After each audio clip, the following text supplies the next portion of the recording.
The next group of problems that you're going to be asked to solve is to find the average rate of change of a function between two different values of its independent variable. So, quick discussion on what the average rate of change is. It's basically the slope of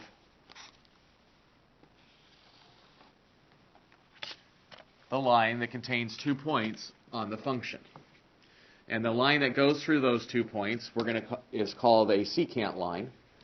So what I want to do is I want to calculate the slope of the secant line between two particular points on the graph of the function. So in general, if I call the first point here, the x-coordinate is the distance x, and I call this point right here is x-coordinate x plus h, where the distance between x and x plus h is h, the y values of the function are f of x for the first one and f of x plus h for the second one.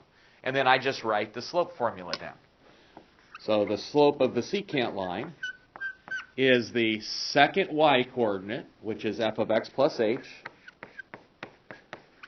minus the first y-coordinate, which is f of x, over the second x-coordinate, x plus h, minus the first x-coordinate, which is minus x. This simplifies to give you f of x plus h minus f of x all over h. What you should recall is what we were calling the difference quotient. So the difference quotient also gives you the slope of the secant line. And another name for the slope of the secant line is the average rate of change of the function between 2 points. Some examples, they may give you graphs to calculate the average rate of change. This is the graph of f of x equals x cubed minus 3x. And I want to know the average rate of change from x equals negative 2 to x equals negative 1. What I want to calculate is what is the slope of the line that connects these 2 points on the graph. Well, the slope of the secant line is equal to the second y-coordinate minus the first y-coordinate over the second x-coordinate minus the first x-coordinate.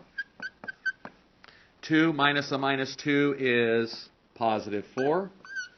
And negative 1 minus a minus 2 is negative 1 plus 2, which is 1.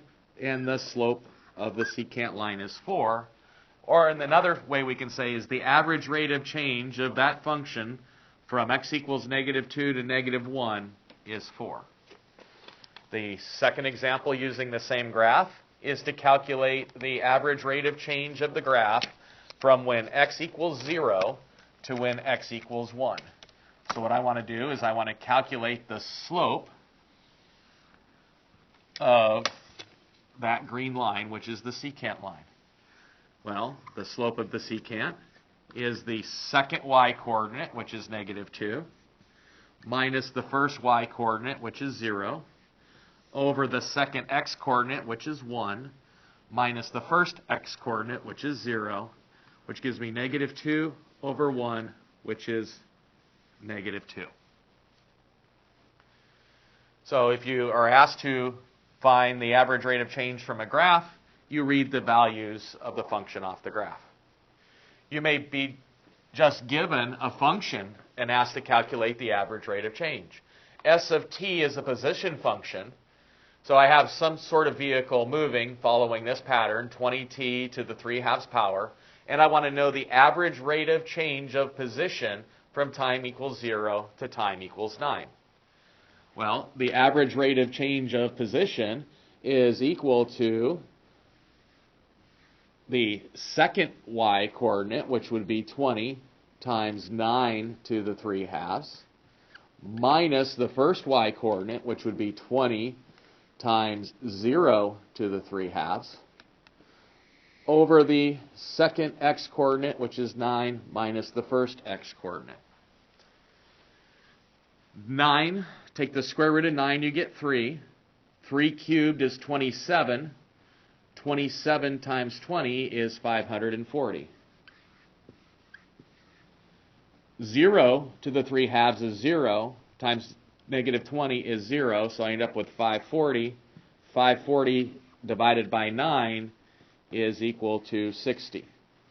And if you had a problem that was a story problem, they would probably tell you what the units of time were and what the units of distance were.